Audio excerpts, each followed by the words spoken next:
All right, so I spent a week with the Nosh AI robot chef in my kitchen. Let's get right into it.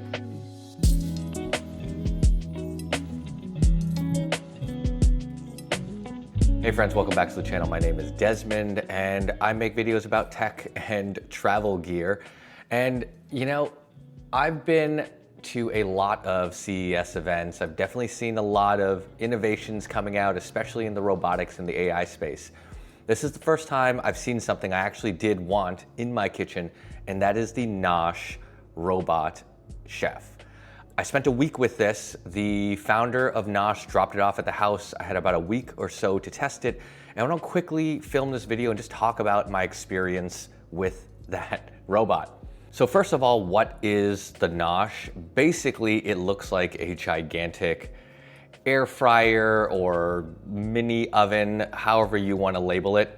But basically it is an AI powered robotic chef where you load all the ingredients for a particular number of recipes into this bot, and then you just command it to cook that dish. It automatically dispenses the ingredients in the right order. It cooks each of those ingredients based on the correct cooking time. It also adds oil, water, and all the seasoning that you need. So basically, you just load the tray and you hit a couple buttons and then it will cook you an entire dish.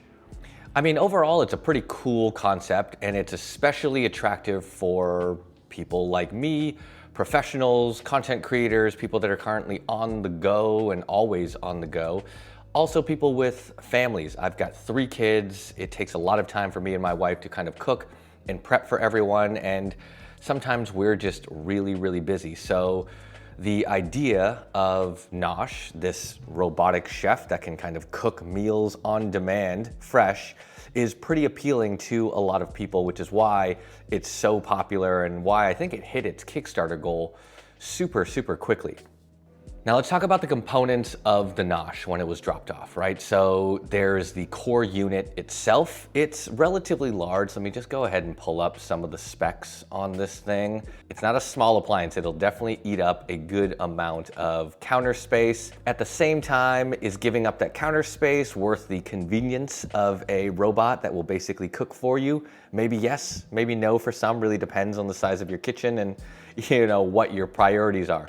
Width-wise, it's about 20 inches wide, so it's almost 2 feet in width. It's 16.7 inches high, and then it's 21.5 inches in diameter. This is not a small unit like I mentioned, so it does take up a good amount of counter space. And for me, in my old kitchen, there really wasn't a lot of space on the counters. We already had appliances.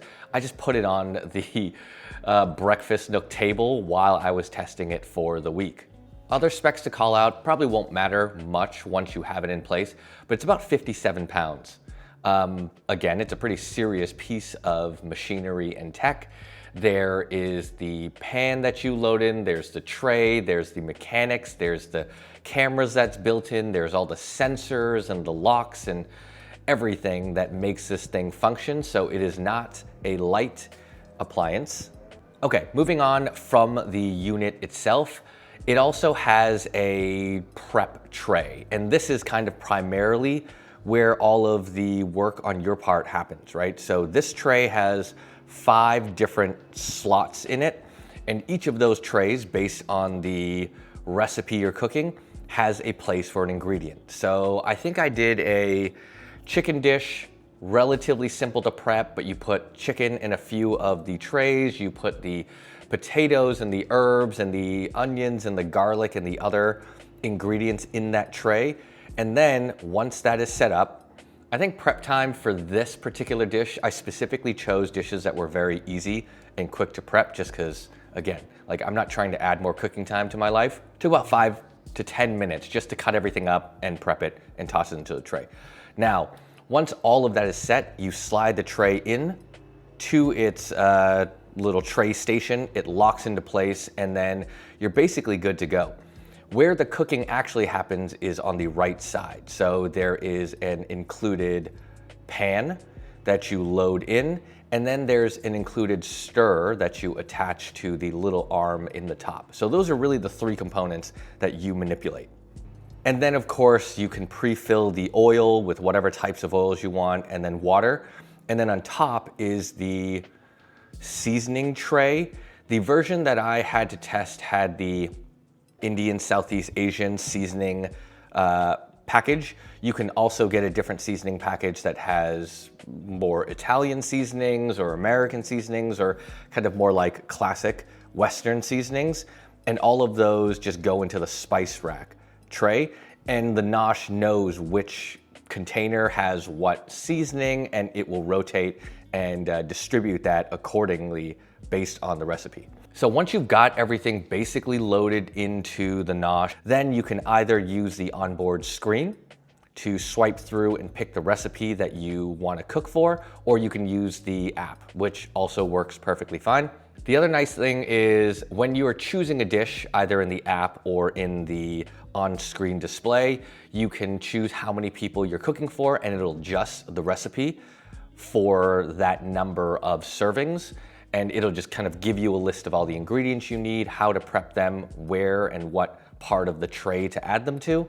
And then you're pretty much good to go, and then you kind of just hit start, and it begins the entire cycle automatically. I thought this was pretty cool. I mean, it worked. So once you hit start, it's gonna go ahead and use the induction heating on the bottom to heat the pan.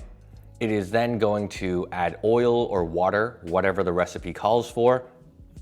And then as it preps, you kind of see all the different steps that are happening on screen. So it tells you where it is, what ingredients it's going to be adding, how much it's going to be cooking each of those ingredients for how long, and then it tells you kind of when it's ready to go.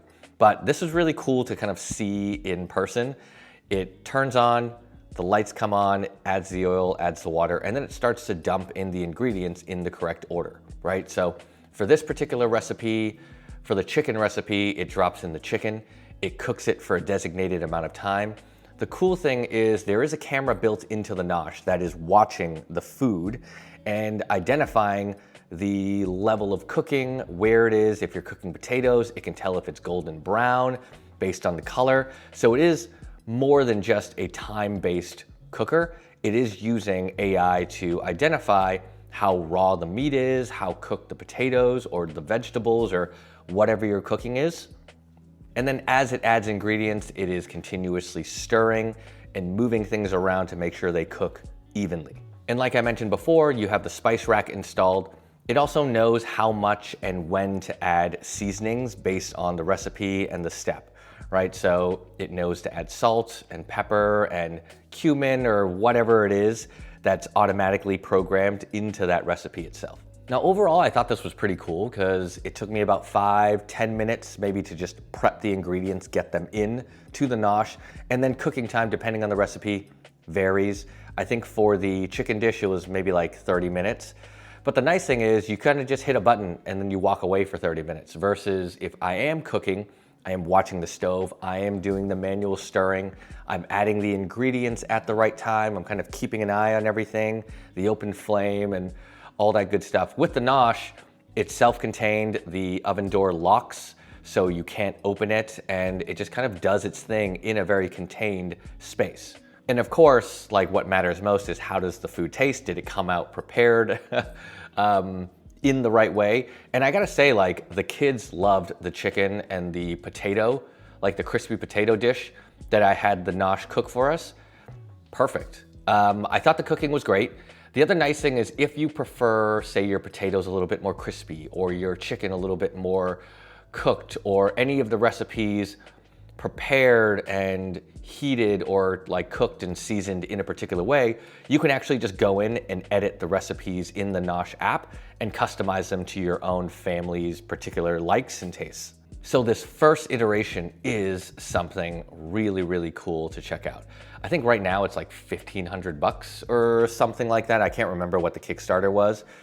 I mean, if you're someone who's got a pretty big kitchen and like you don't love the concept of cooking all the time and you want a kind of first generation, state-of-the-art type of appliance for the kitchen, this is definitely something to check out because like I mentioned, like I really feel that this is the future of like home and kitchen tech, a lot more automation, a lot more intelligence built in to really remove the mundane parts of living that some of us just don't want to get into. Yes, if you are a chef, if you are someone who loves cooking, probably not your vibe, right? But if you are like a lot of working professionals, people with young kids and families who just need to kind of like pump out healthy quality food really, really consistently and quite often, this is an appliance that might interest you. It is definitely pretty cool.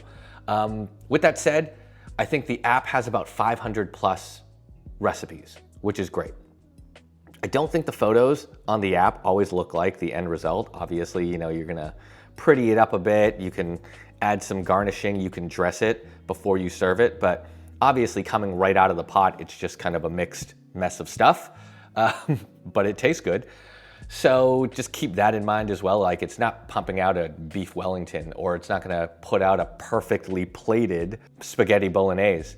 So that's just something, again, keep in mind. But if you're feeding small kids, or if you and your partner just like want a quick meal, hit a little button, have something out you can drop into a bowl and eat in between meetings or whatever it is, this could be the answer for you. Anyways, I only spent about a week with this thing, so we'll see. I might try to get my hands on another one and do more extensive testing now that they are doing a full production run. They have their final consumer-facing version. I tested more of like their beta pre-production model. So again, who knows? The newer version is probably a lot more polished, a lot more buttoned up. They probably worked some of the kinks out of the app, and they've improved some of the recipes. But anyways, I mean, this thing is really cool. I'll try to share more of this like really innovative tech with you guys. This was not sponsored by Nosh, by the way. They just let me play with it. Anyways, if you guys like this video, hit that like button, subscribe for more videos just like this. I will catch you all in the next one.